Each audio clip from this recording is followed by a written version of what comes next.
Day grinding, got a player shining, if we're reclining on them boys. See a player hustling, coming up from nothing, struggling, trying to come up on them boys. Day to day grinding, got a player shining, if we're reclining on them boys. See a player hustling. Yo, what's up? We're back. Hope y'all didn't forget about me. It's been a while, but we're about to be breaking down UFC Lincoln this week.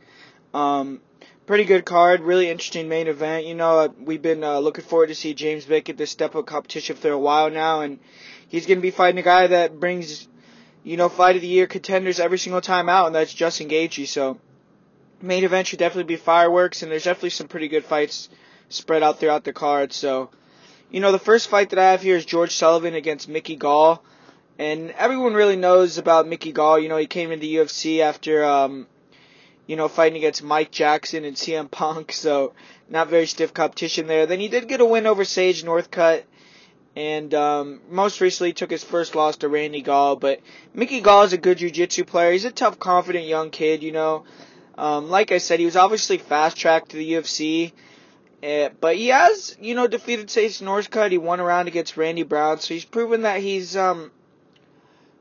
close to that level, if not on UFC level, and his striking is very much developing. He's shown some power in his right hand, but he doesn't set things up well. He struggles to gauge distance, doesn't really throw many kicks, really likes to get close, try to take you down or get a hold of you. He'll throw his overhand right in the pocket, full power, and if he clips you, he can hurt you with it. He showed that against Sage Northcutt, and when he gets hit, I don't really like the way he reacts to shots. He shows up, tries to run away instead of using lateral movement. He has been training at Muscle Farm with 6 strikers like Joe Schilling, so I hope he comes in with a little bit more refined skills. He does have a decent single leg. He'll try to push his opponents against the cage, go for doubles. On top, he's pretty good. He likes to get side control, land ground and pound, move to the mount, take the back, get that rear naked choke. Good top control. He'll be searching for submissions while on top, basically at all times. He will just flop to his back if he, if he can't get the takedown, tries to pull guard a lot. And, very complacent off his back, but he is pretty decent off of his back, has some decent submissions, good sweeps. He was able to sweep Randy Brown in one round, but Randy Brown, for the majority of the time, first and third round, was able to control Mickey Gall on the ground. So, a little bit interesting there. Randy Brown was also able to land some elbows, bloody up Mickey Gall's face. And his takedown defense didn't look very good. He was taken down with easy body locks. He will attack off his back, like I said. He'll attack with arm bars, triangles. And, I think he's pretty confident off his back, but maybe after that loss, he won't be as confident off his back. He'll look to get up more, which will probably be a better thing for him to do in the future. And, I do think that he has good heart. He has a good chin, decent cardio. I think that he's has that mentality, but he just doesn't have the ultimate skills yet. But George Sullivan, he's 37 years old. He's coming off a submission loss to Nico Price. And he's more of a striker, but he's not the greatest fighter, really. He's tough. He'll throw a high volume of shots out there. He'll throw the jab, straight right hand. Good short left hook. Does a lot of circling. He lets you come to him. Uses a lot of fakes and feints, then tries to explode in with combinations.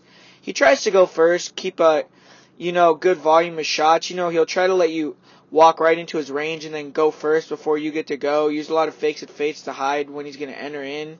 And keeps a decent volume of shots. Decent front kick to the body. He'll throw a nice round kick to the body. He has problems bringing his hands back to his head, though.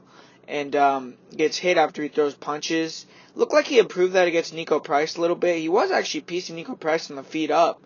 And, he has a pretty good chin. He's only been KO'd one time. Does have some power, 11 KO, TKOs, and 17 wins.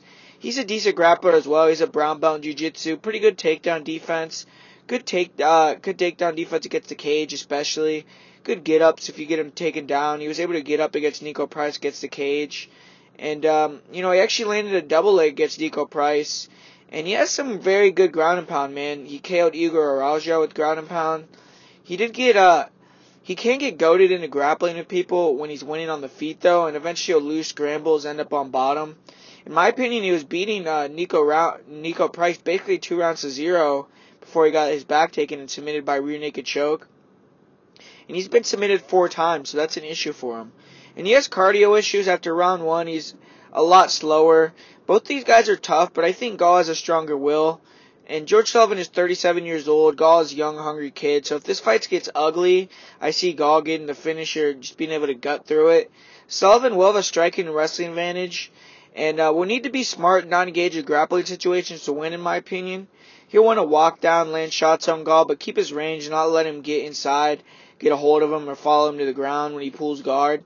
And for Gall, he needs to make this an ugly fight. Wing hard shots, try to land his right hand, back up Sullivan, and get the fight to the ground, get on top. And if he can get on top, I believe he could potentially submit Sullivan. And Gall should be able to keep a heavy pace in this fight, try to test the cardio of Sullivan. If this fight gets to the third round, even if Sullivan's up 2-0, I could see him being exhausted in round 3 and get submitted. Sullivan could get top position himself, and with some ground and pound, he could finish Gall, who knows. But ultimately, I'm more confident in picking Mickey Gall here by third round submission. There will be some hairy moments for Gall, though, in my opinion, and if, Sullivan, I saw that he's a huge dog, and in my opinion, I think that this fight should be lined way closer than that, so if I had to say who would have bet on, I would say it's a dog or pass fight, in my opinion. And up next, you have Drew Dober versus John Tuck. And this is a close fight, John Tuck is a smoother and lighter on his feet, while Dober's a more explosive guy, And John Tuck has a very nice jab, good fast straight right hand, solid front kicks to the body, round kicks to the body. He'll try to start fast in his fights. He'll wing wild hooks in the pocket, try to make people get a little bit nervous about going in on him. But it seems like once he gets hit himself, he becomes less willing to get in exchanges like that. He does have decent lateral movement, but he can get cut off and stuck against the cage. But he does have decent double leg takedowns. He'll try to take the back, get the rear naked choke. Has good cardio. He'll go for it. If he's down 2-0, he'll try to get the finish. Showed that against Josh Emmett. He's returning after a year-long layoff, though. And he doesn't have big power, but he has good accuracy. And if he lands clean with this straight, he can put opponents down. He could drop them, he can hurt them. And he needs to catch Drew Dober when Drew Dober comes in with the jab and straight right. And maybe try to mix in some takedowns. Drew Dober's a huge 155er. He's a good southpaw striker. Very powerful and explosive. He likes to stay light on his feet, dart in, land shots, get out. He doesn't really throw in combination much, usually being one and done. He has a nice straight left hand, good left hook. When he gets trapped near the cage, he'll double, triple up on it. He has a powerful left hook as well, and a big power on that left hook. That's probably his best shot. Dober has gotten much better at being less obvious when he comes in, quicker with his punches and kicks. Used to be very deliberate. He keeps a very heavy pace on you, and while he doesn't throw a ton of combinations, he'll throw a ton of one shot and done combos, or one shot and done attacks. He's a decent wrestler. He'll go for double legs, try to get the clinch, get double underhooks, control you against the cage. He's heavy on top, but doesn't do a lot of damage, not really a submission threat. And he has pretty solid takedown defense himself, but he was taken down by trips in the clinch in his last fight. He has very good cardio, a strong chin, ate a lot of big shots against Frank Camacho in his last fight, who's a KO artist. And he basically ate him, man. And Dober should land the higher volume of shots, the heavier shots, and win the fight. I don't think Tuck will be able to take Dober down. Dober needs to be careful not to walk into a straight punch or a jab and get KO'd or stunned. But Dober via decision is going to be my pick in this fight. And up next, you have the return of JoJo Calderwood. She's fighting against Kalindra Faria, who's had a bit of a bad run in the UFC so far, but this should be a fun stand-up fight. Kalindra Faria throws heat, man. She's a dangerous striker, especially early. She has decent hands. She'll throw, very fast combinations, decent jab and hooks in the pocket. She has hard leg kicks, very nice high kick. She rocked Jessica Ai with the left high kick in her last fight, almost knocked her out. She doesn't set up her punches very well, though. She'll wing hooks and overhands. She can get off balance and countered. She will throw some nice front kicks to the body. And she's tough, man. She'll continue to try to land shots until the final bell. She'll rarely wrestle, but at times she'll go for double legs against the cage, try to get on top. She does have decent ground and pound elbows. She doesn't have great takedown defense herself. It seems to be not so good off of her back. She also seems to have very questionable fight IQ. Like, she started going for submissions against Jessica Ai when I was very hurt off the head kick. She does have decent arm bars, but she's been submitted 3 times herself. And for Joanne Calderwood, she's a solid striker. She tries to stay long, has good front kicks to the body, good jabs, straight punches, keeps a high work rate. And when she gets her rage, she can be very dangerous. She'll land hard shots And you saw that against Valerie Letourneau. She started to really flow. Eventually knocked her out with a spinning back fist. And she has a problem starting slow. She seems like she likes to get hit a bit to get going. But once she gets her range, she has great elbows in close. Nasty spinning back fist. She's pretty quick. She could land shots, get in, get out. She stands too tall, though, and she gets hit clean too much. But she does have a good chin. She'll continue to walk you down, walk through her shots. She kind of reminds me of a poor, like a poor woman's version of Karolina Kowalkiewicz, in terms of just her forward pressure, eating punches to give them herself. And she's going to be coming up to 125. She's struggled to make 115 her whole career. She even missed it in her last fight. And in her 125 fight, like I said, that was the fight versus Valerie Letourneau, and it was a fantastic performance. Spinning back fist KO, so hopefully she'll be able to show her full skills here at this division. She rarely goes for takedowns, but she can get some double legs herself too. She got them against Valerie Letourneau. She controlled her on the mat, and she has poor takedown defense herself, though. She can get submitted, controlled on her back. She's been submitted 3 times. She can get tired in round 3, but she has alright cardio, and she's never been finished with strikes. She's taken some time off. She came to Syndicate MMA in Las Vegas, changed camps from TriStar, and she's been doing that a lot lately, so that's something to kind of keep in mind. Don't really like to see that, but she does look happy here at Syndicate, looks ready to fight in her new weight class. And Faria's coming off back-to-back losses, so with a loss here, she'll probably get cut. So both girls are going to be ready to go. And I'm going to go with Joanne Calderwood via split decision. I think this is going to be a very close fight, so I'm going to go with JoJo Calderwood in that one. And up next we have Ronnie Yahya taking on Luke Sanders. And Ronnie Yahya, man, he's a perennially underrated fighter in the bantamweight division, man. He honestly, if you look at it, he's one of the most tenured and, I don't want to say one of the best bantamweights ever, but, definitely in that discussion, in the top 15, top 20 bantamweights of all time. He's 10-3 in the UFC, won 6 of his last 7 fights. He's coming off of back-to-back submission victories, and Luke Sanders, he's had mixed success in the UFC, but he did win his last fight against Patrick Williams via decision. And Ronnie Yahya, like I said, man, he's been around that top 10 since he joined the WEC in 2007. He's a submission artist. He's extremely hard to finish. He's never been finished in the UFC, and the last time someone did finish him was Joseph Benavidez all the way back in 2009. And Ronnie Yahya has gotten much better with his striking. He now throws some solid leg kicks, has spinning back fist, decent boxing, likes to get inside and box, clinch, get you to the ground. He will be on the outside set. He will throw some nice kicks from the outside, but he can get a little sloppy with his entries, come in with his hands low, chin high, not really set up the kicks. He has a great chin, though, and he keeps heavy pressure on you. He's able to eat shots, come back. He tires out, though, when he's forced to strike. He gets very slow and labored. And his main facet is definitely his jiu-jitsu. He's primarily, a specialist, and primarily it's his top game. Very nice single leg, solid trip takedowns. Good job of getting the clinch, dragging you to the ground. On top, he has great tight jiu-jitsu, some of the best jiu-jitsu in MMA.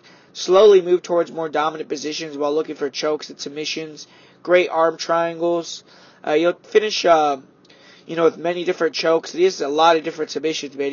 He's got this submission in MMA in 11 different ways. So 11 different submissions in his MMA career. And he's a great back taker. If he takes your back, he has very good control. Very elite scrambler as well. But if he gets put on his back, he isn't as effective. He has been held off his back in his guard. He will attack with leg locks, try to sweep, but like I said, he can get stuck on bottom. And Luke Saunders, he's a solid athlete. He's a well-rounded fighter. He's light on his feet, likes to move in and out when he strikes. He's a southpaw, keeps heavy forward pressure while looking for his right hook, straight left hand. He has good power in his left hand. We saw that when he dropped Maximo Blanco, finished him with the rear naked choke in that fight. He has a nice left body kick, good high kick. Uses a lot of fakes and feints to hide when he's going to close the distance with a combination. Keeps a high pace, stays on you, gasses you out. He's strong. He's active in the clinch with elbows and knees. Does a good job of digging double underhooks, controlling the position. Good body lock. Great in the scrambles, keeping top position. He'll attack with big, heavy ground and pound. He pounded on Yuri Alcantara.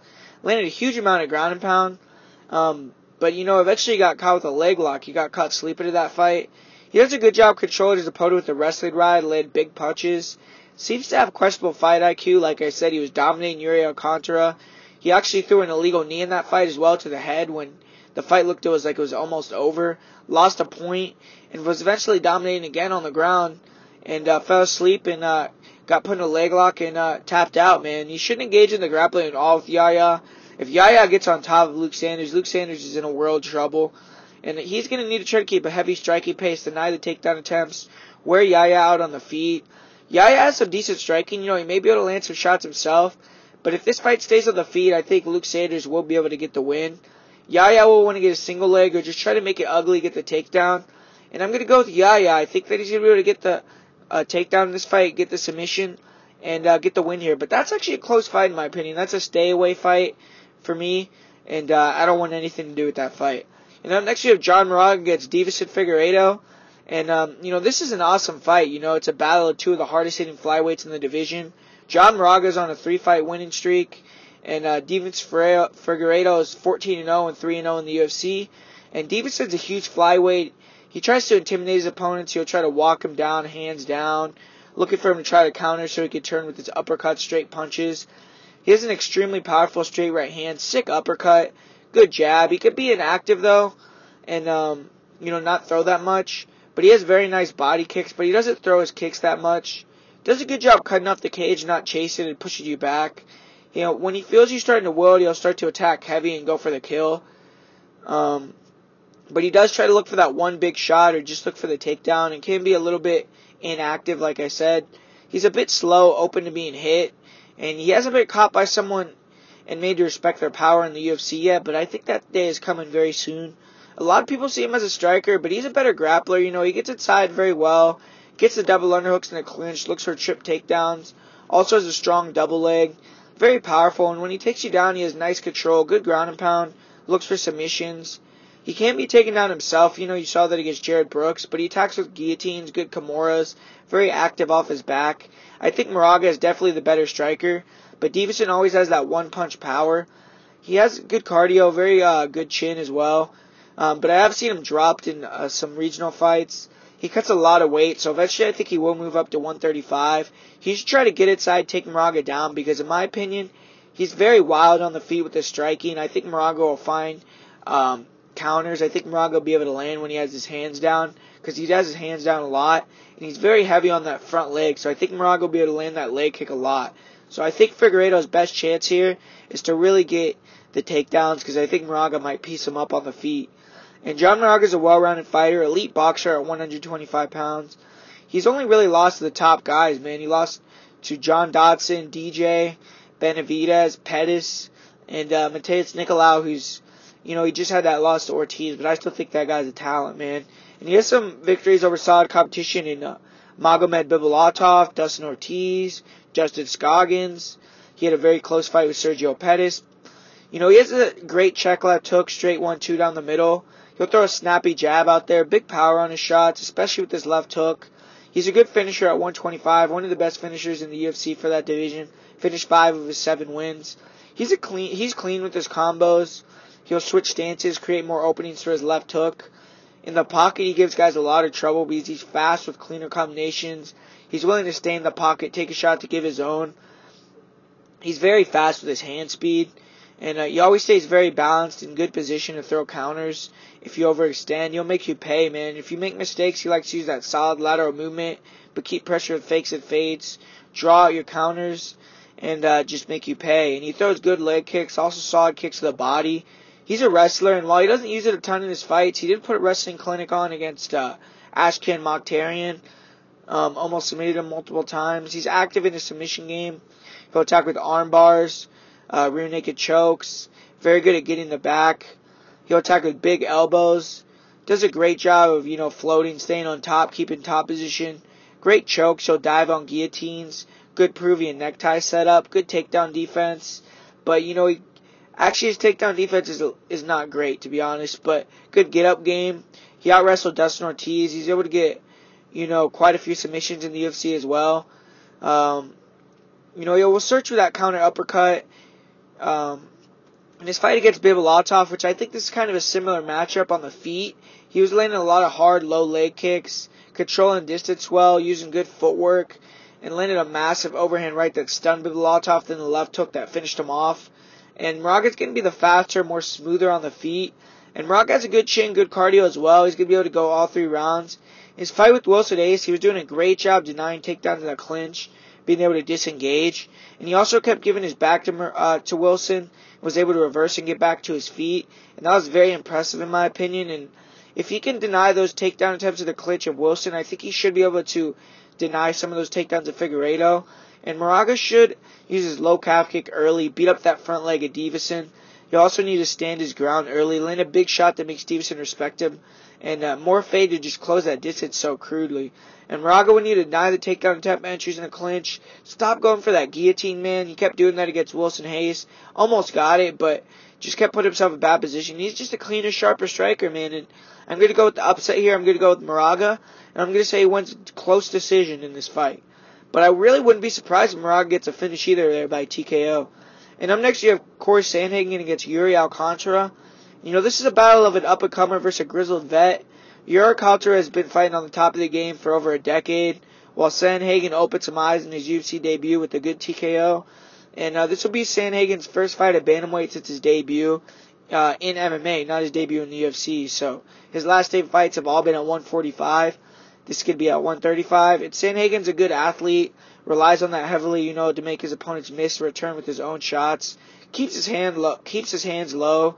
Uses a lot of feints and head movement, try to slip and rip. Good straight punches. He'll follow his punches with leg and body kicks. Throw hard inside-outside leg kicks. Follows it up with the right or left hook to the body. Very good at attacking all parts of the body. Very quick with his attacks. Can get in and out without getting hit.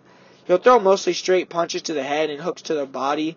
He keeps a very high work rate on you, and he'll wear fighters out with body shots. Nice head kick. I've seen him KO people with this head kick.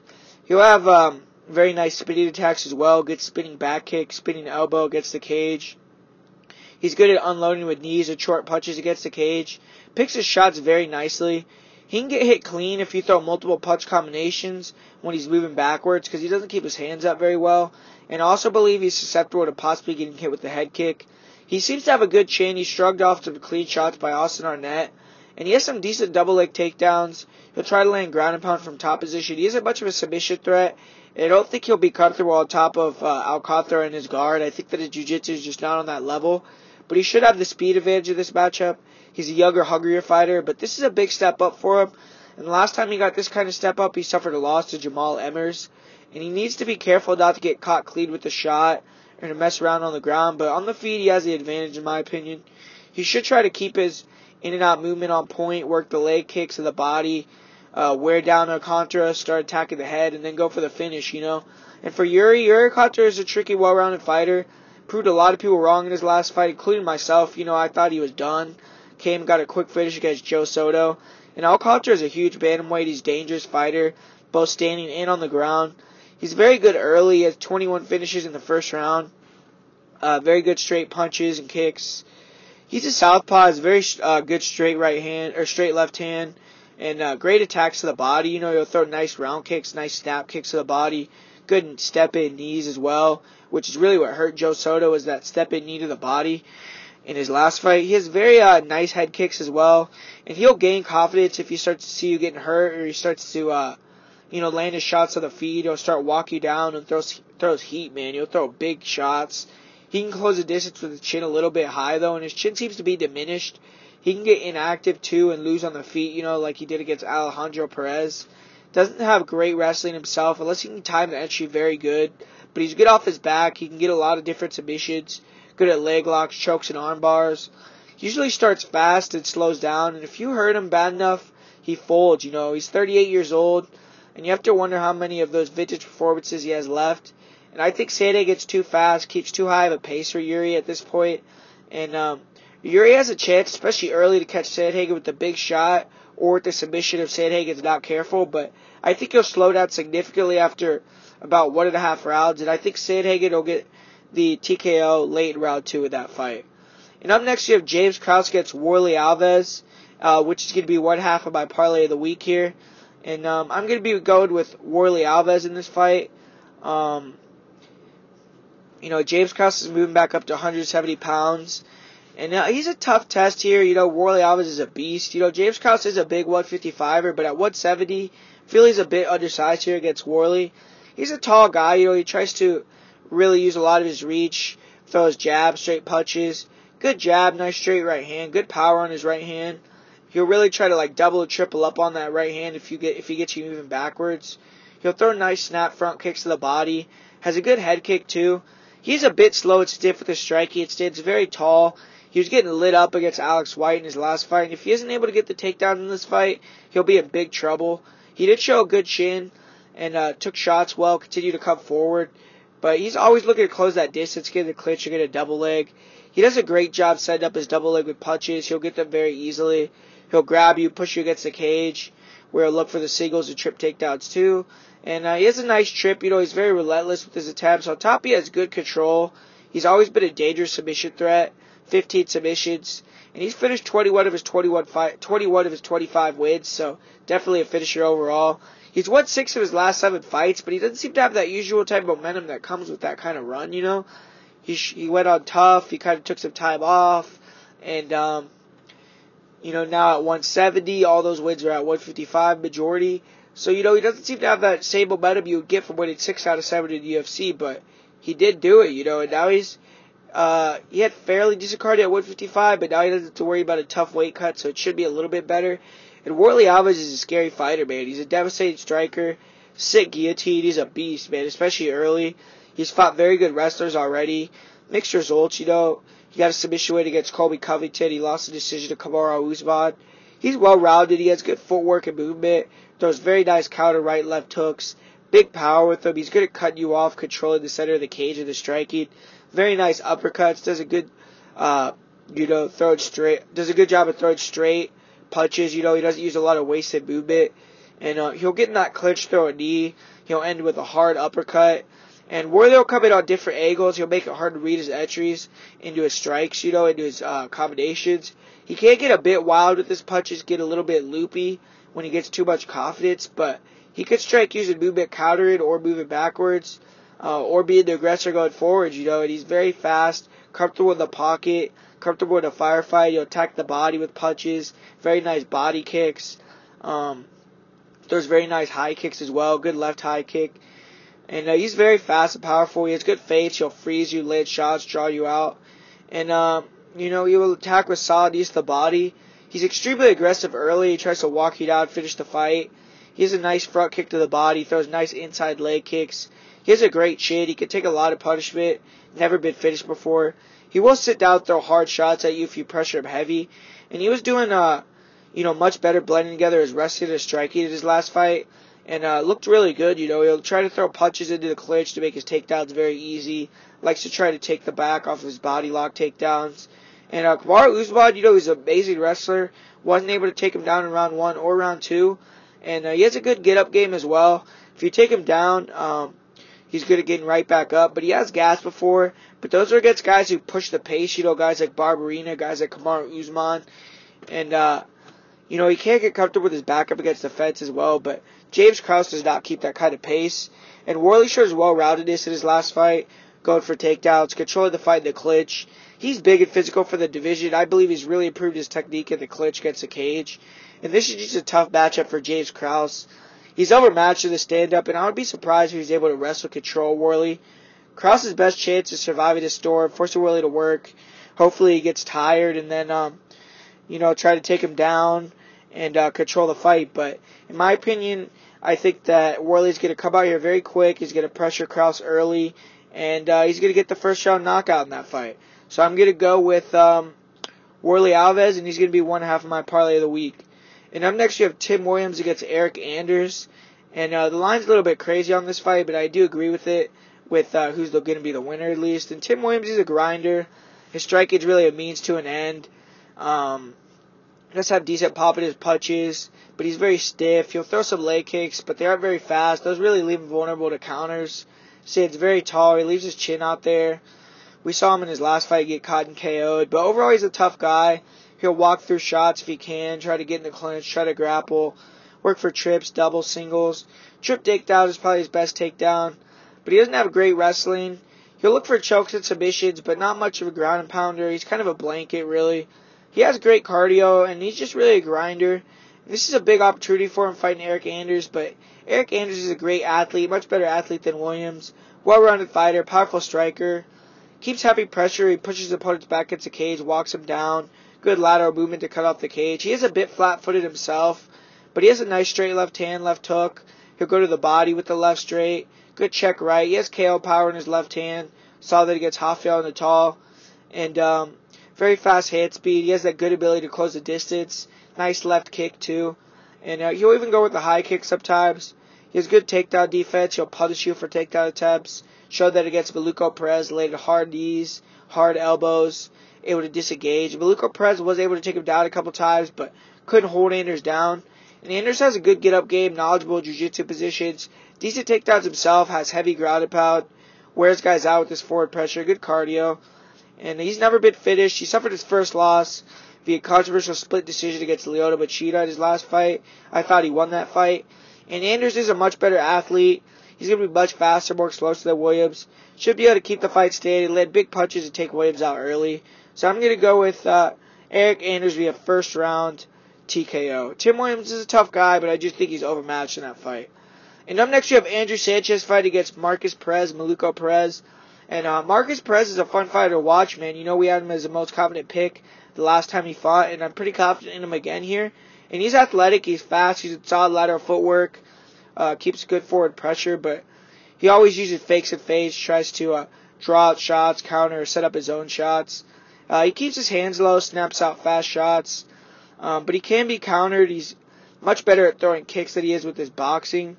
Nice head kicks, good body kicks, crazy attacks such as spinning elbows, spinning back fist.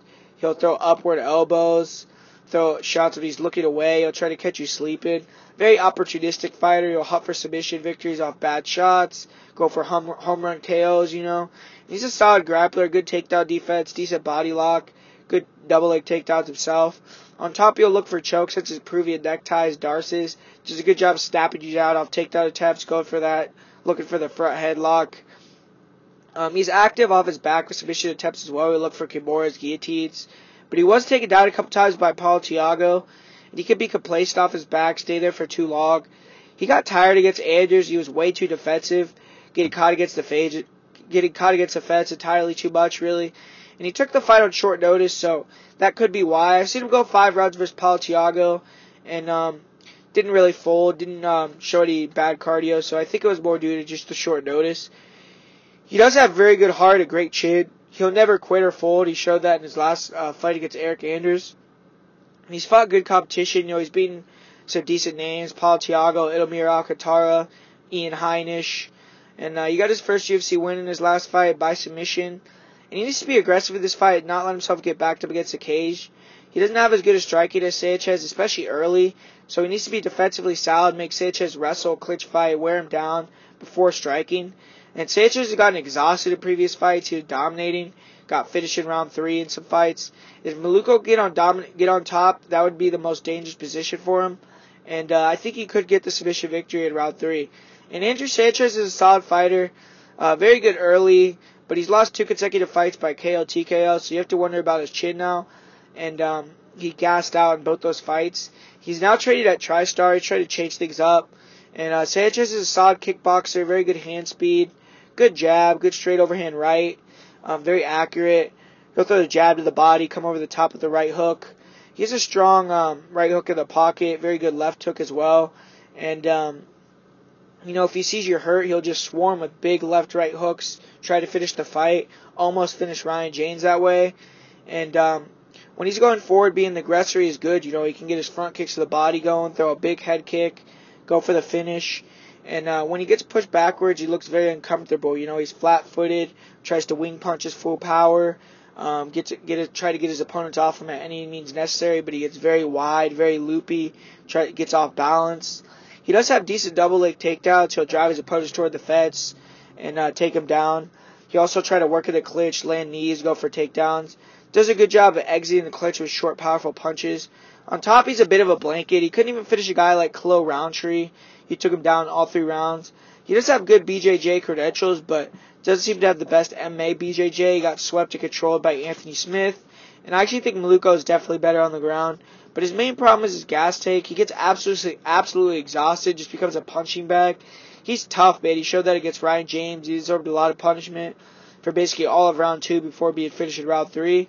And you'll start to just look for one looping punch or a takedown, very sloppy. And he also brings his hands extremely low, man. Doesn't hold his hands up. He gets tagged with big shots. And that's why he's been finished 2 times in a row in round 3. And I think Sanchez will be the aggressor early again. And I think he could potentially even bag the first round, maybe even the second round, and win a decision. But I believe he should look to finish early because I think Maluko is a guy that's hard to put out, and he's very tricky. He's going to make it work. And I think Sanchez will be landing right hands, making Maluko want to wrestle early. But as the fight goes on, I see Sanchez slowing doan again, man. I see Maluko pressuring him. I think he's going to hurt him with body kicks, make Sanchez shoot, and catch him in a dart. And I'm going to say Maluko Perez by 3rd round submission in that fight. And up next we have Bryan Barberena against Jake Ellenberger. And, everyone kind of has the same read on this fight. It's either going to be Jake Ellenberger getting a very quick finish or Bryan Barberena basically beating the shit out of Jake Ellenberger until the fight's over, because Bryan Barberena is a tough, gritty guy. He's not the most athletic fighter, but he makes up for it with his will, tremendous cardio, just ability to eat shots, keep coming forward. He's southpaw, nice kick, short punches, good leg kicks. He'll attack inside, outside with the leg kicks, strong body kick, good short left hook, good jab. He'll kind of try to throw a looping hook, but he gets hit off that. He has a strong uppercut. He dropped Leon Edwards with that uppercut in his last fight. He's a bit slow, so he can eat shots, but his chin is fantastic, man. Takes shots well, just continues to plow forward. Definitely gets stronger as the fight goes on, picks up momentum in the striking, start to walk you down, land heavy shots. He's a solid grappler. He doesn't go for many takedowns himself, but he does. But if he does, he's good on top, good control, decent takedown defense, especially against the cage. He'll land elbows, knees in the clinch while denying the takedowns. Decent clinch work. He could reverse, put you up against the cage with double underhooks, land short knees, punches. He has gotten taken down and controlled, but he doesn't really like to accept bottom position. He was able to get up multiple times off his back against Colby Covington. He's a premier wrestler. And he has tremendous cardio. This is his opportunity to get a win over a big name, man. And he's fought some decent competition already. He has some decent wins like Sage Northcutt and Warrley Alves, but no one like Jake Ellenberger.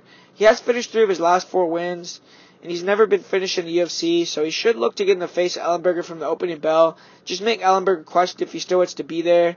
And if he can land a big shot, he can get Ellenberger out of there, man. Ellenberger is a shell of himself, and he was an explosive knockout artist, but now he's kind of turned into like a crash dummy, man. He's lost 2 of his last 10 fights, been finished in 6 of those fights, been KO'd clean 3 times.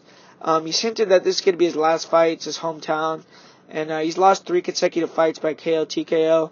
Got finished very early in his last fight by a body shot after he looked god-awful on the scales, really. And he's still going to be the more explosive guy out there. Early, he's going to try to land that overhand right, the body kick. Maybe try to get some takedowns. But I just think that Ellenberger, maybe he'll start fast, but I think Barberena knows that that's all he has. And I think as the fight goes on, I think you're going to see Bryan Barberena start to really take over. And I think probably by the middle of the first round, Ellenberger will start just back it up. You'll see Barberena start to pick up the pressure, and then eventually I think Barberena will finish for that first round by TKO. I think Jake Ellenberger will just slump against the fence, and Bryan Barberena will get that win in that one. And up next you have Angela Hill versus Courtney Casey. This is going to be the second part of my parlay. I'm going to go with Angela Hill to close out the parlay here. This is going to be a standout battle. Courtney Casey has 8 UFC fights. Angela Hill has 7, and they've both gotten 2 takedowns each of their UFC careers, so definitely not going to be going for takedowns. Angela Hill is very quick, nimble striker, good movement on the outside, uses false start, stutter step movements to try to throw off her blitzes, mixes in with a lot of kicks and teeps to the body, high kicks as well. She has great leg kicks off her blitzes. She uses that, she usually throws that shot when she finishes it with her right hand. And she has a great overhand right, solid timing with it. She catches you coming in with her overhand right. She's good at moving her head in the pocket. And she really lessens the blows by rolling with the punches. And she's very good early. She's extremely fast. Keeps a very heavy volume of leg kicks, blitz attacks. Stays in your face with that in and out movement. She can get caught against the cage unloaded on, but has a solid chin. Does a good job of tying up, reversing position off the cage. She throws nice knees in the tie clinch. Has some very good variety shots there. Throws some nice Superman punches, nice step-in elbows. Solid cardio. She can recover quickly. She doesn't struggle with defending takedowns, but she's gotten much better at that. And she does have great speed for the division. She doesn't possess that KO power, but she definitely has pop. No problem staying in the pocket, throwing down. She'd even drop Jessica Andrade. And her last fight against Marina Moraes was her best performance of her career, in my opinion. And she's going to want to be in and out, landing shots, not letting Casey land her punches. Her low kicks are going to be a huge factor in this fight. And this is a good matchup for Hill. You know, Hill will have a big speed advantage. And with a good game plan, should be able to use, striking from a distance, using her movement to win a very easy decision here. But Hill is small for the division. She's going to be facing one of the bigger girls in Courtney Casey. And Casey's a brawler, who has been hit or miss so far in her UFC career. She's taken this fight in about 2 weeks' notice. She's a tough girl, but very basic in her attacks. She's flat-footed, likes to wait for you to try to counter with big punches when you close the distance. She has good low leg kicks, but she doesn't throw them often. She does have good hand speed in the pocket, nice straight right hand, good check left hook. Throws good right hook, left hook combinations when you close the distance. She has a nice uppercut. She doesn't go for takedowns, has terrible takedown defense herself, 25%. But she does have a dangerous guard, but I don't see this fight going to the ground, really. Casey will want to catch Hill coming in with some punches, land the harder, more powerful shots, but this is a tough matchup for Casey. Angela Hill is much faster, should be able to land hard leg kicks, overhand rights, get in and out without being hit. She's the one that has a full camp here. Casey's taking this on short notice, and I think Angela Hill is going to put on a clinic here, man. I think she's going to have the more volume. I think she's going to be landing those shots, getting in and getting out, and going to go with Angela Hill in that one via decision. And up next we have the co-main event here, and it's going to be Michael Johnson against Andre Fili. And, everyone knows about Michael Johnson. He's moving down to 145 now. He's had very bad success lately. He's lost 5 out of his last 6 fights. And Andre Fili is a solid athlete. Great frame from 145. Tall and long, but he still has some solid physicality. Quick hand speed, good lateral movement. He'll throw quick jabs, nice straight right hand. He'll throw a lot of straight punches, try to angle off, trying to stay long. Switches his stances very fluidly. He's good from both stances. He has very nice body locks, good head kicks. He uses a lot of fakes and feints. He's heavy on his lead leg. He also doesn't move his head. He gets hit with a lot of straight punches and jabs. He showed much improved wrestling in his last fight. He got several body lock and double lock takedowns, and double leg takedowns against Dennis Bermudez. And he doesn't have a great top control, but he will try to jump on the back at the rear naked choke. He has very good takedown defense himself, and his leak makes it very hard to get him down. He's a pretty solid chin, and definitely is the more durable fighter in this matchup. He tends to slow down a bit in round 3, and could improve his cardio. He's won 3 of his last 4 fights. He's won 2 in a row, so he's the one coming in with momentum. His 2-fight win streak is his first winning streak in the UFC. He's alternated wins and losses before that. And he should try to stay long early, weather the obvious storm that Johnson brings in round 1, and then try to keep a high volume shots on him, and should even try to take down Johnson, because I could see him wearing him down, possibly taking the back in the submission. And for Michael Johnson, he's been looking out of sorts, like I said lately. Lost 5 to 6 fights, and looks like it's make or break for him here. And he's extremely fast still. He's quick with, and you either use forward movement to close the distance or land hard knockout shots in the pocket, or stick and move with his jab from the outside. He could do both, and he could work good, moving forward or backwards. And he's southpaw, great powerful left hand. He can leave people knocked out cold with it. You saw that against Dustin Poirier. Does a good job using the left cross to the body, right hook to the head combination. Fast kicks, too. Nice low kicks, nice body kicks. He's good at being the one to land in the pocket with more force. Good head movement as well. He'll stay in there longer than most fighters. And just more willing to throw down. He was a JUCO wrestler, but he doesn't really look to wrestle in his fights. It's actually been a weakness. He'll shoot for doubles if he feels you're approaching him very heavy. And he's improved his jiu-jitsu and sub-defense. He's only been subbed 1 time in the UFC. But 2 times now. But he's been taken down, dominated by Paul Sass, Miles Jury, Reza Madadi, Khabib, Darren Elkins. So definitely it's a struggle in his game. And he struggles against people that bring big, heavy pressure. And that's not really the matchup here. He's going to be given space to strike. That's where he's dangerous. And even in his last 3 losses, he has great first rounds. He almost has guys out of there. He's the more skilled fighter, definitely more dangerous. But you have to wonder where his confidence level is at. And I think Fili would know what he has to do. I think Fili's going to close the distance in this fight, try to wrestle. I don't think he's going to give Johnson a lot of space, even though that's what he usually likes to do. I do think if he starts to really give Johnson that space and doesn't use the escape play that I think he has, I think he's going to get knocked out, man. So Johnson could win this fight here, but I'm going to go with Andre Fili by, grinding on him, just wrestling on him, and win a decision 30-27. And the only reason why I say that is because he showed wrestling in his last fight against Dennis Bermudez, and I just don't trust Michael Johnson, man. And up next, Justin Gaethje and James Vick. Man, I'm really excited for this fight. I've been looking forward to it for a long time. A lot of people have a lot of different opinions on this fight. And Justin Gaethje, man, he's a fucking savage. His first 3 UFC fights were all Fight of the Year candidates and just all-out wars. And he's someone who likes to bring the pressure, get in your face, throw heavy hands, and he probably has the best leg kicks currently in MMA. And he'll walk you down, high guard, take shots to give shots, hard right hook. Definitely has knockout power on his right and left hook. He has a very nice uppercut. He was able to hurt Michael Johnson with the uppercut and Eddie Alvarez with the same shot. He'll try to stick a jab out there, and it's pretty stiff when it lands, but he can get counted off of it because his hand speed is just not all that great. He doesn't move his head. He'll get in the pocket, throw hooks full power with both hands, try to knock you out, has no fear. He doesn't have great hand speed. He could also get sloppy, overextend, throw his punches too wide. His leg kicks are devastating. He throws them inside, outside, very little setup. He'll continue to punish you with leg kicks all day. And he's destroyed almost all of his opponent's legs, including in the UFC. Keeps the pressure at a pace that just breaks guys. When they start to feel that leg turning into mush, a lot of his opponents just quit, man. But his striking defense is terrible, He really uses his Farhat's gloves like traditional boxing gloves. He tries to do that with the high guard, no head movement, just shells up.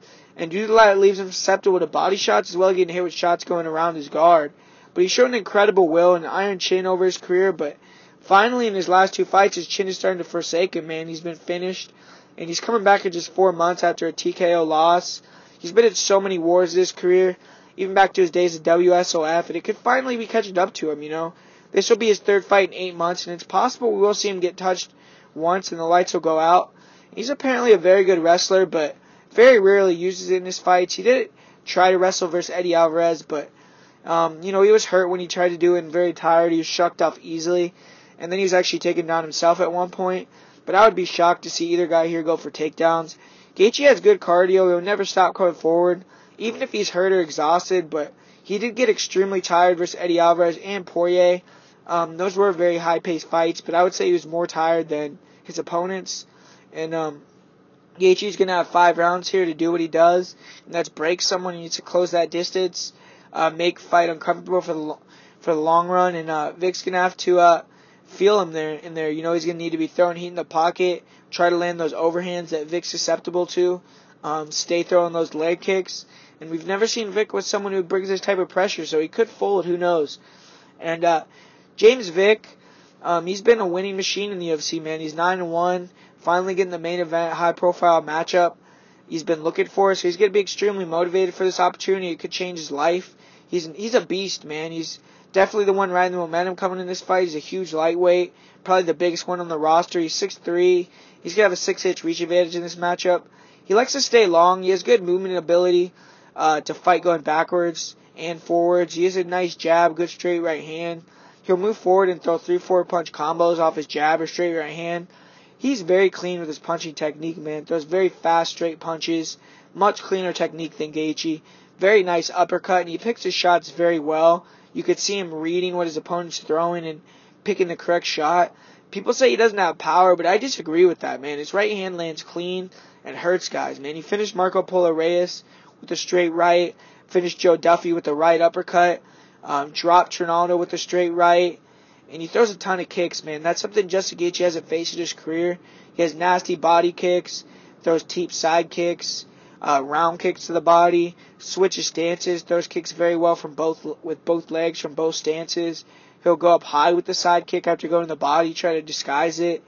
He'll also throw the round kick to the body. Good leg kicks too. Does a decent job of defending leg kicks with movement, but he's heavy on his front leg. He will throw a very nice spinning back kick to the body. He can go high with that spinning back kick. Nice step in knees. Very, very, very, a lot of variety for James Vick. But sometimes with the step in knees, he can be a little bit telegraphed and get countered or taken down off of him. He has a much improved grappler. He has good takedown defense, and if you do take him down, extremely dangerous with his jiu-jitsu. Very good get-ups, excellent chokes, guillotines, darces, anacondas. Very dangerous on the mat. Good body lock takedowns himself. He's solid on top, and he's improved with his defense. But he has problems on the feet with his defense. In the past, hiding his chin, he'd get hit with the overhands. He has a good chin. He has the ability to recover quickly. I see a lot of people questioning Vick's heart, and I just disagree with that. I think he'll be in there all fight unless you take him out. In his fight with Beneil Dariush, he was dropped. He was hurt extremely bad. He battled back to his feet and did everything he could to survive. A lot of fighters would have just quit in that situation on the ground. And eventually he got finished. But Dariush, in my opinion, for sure hits harder and is for sure faster than Justin Gaethje. And James Vick has awesome cardio. I think he has better cardio than Gaethje, in my opinion. And I really like James Vick here. I think that he's a bad matchup for Justin. Gaethje's going to have to close that distance. I think Vick's very precise with his punches in the pocket. Picks his shots very well. And I can see him catching Gaethje clean, hurting him early. And Gaethje isn't going to accept being on the outside like a lot of Vick's opponents do. He's going to close that distance, try to finish or get the finish. And I think he's going to run into something, man. And I think James Vick will win by second round TKO. And pretty confident in that fight and in that matchup for James Vick. And like I said, guys, for the parlay of the week, I'm going to go with Angela Hill and Warrley Alves. So that's going to be my parlay of the week. And if I were to look at some underdogs that I think potentially have a chance to win, I think a lower percentage chance to win potentially could be guys like George Sullivan, people like Luke Sanders, Yuri Alcantara potentially have some chances to win. People that I would say that are some good prop bets, I would say Brian Barberena inside the distance, Angela Hill by decision is a good prop. Check out that Marcus Perez finishing the third round prop. Maybe Eric Anders first round finish. I think that there's a lot of pretty decent fights on this card. It is kind of a hard matchup. The odds really aren't great either. So I do think we're gonna win. I do like the card. Pretty confident. And thanks for watching again. Please subscribe for more. I started putting up my plays on Bet MMA Tips, so you could go and see the plays that I do on there as well. And thanks a lot for watching. Please subscribe for more, and hopefully you guys win your bets as well.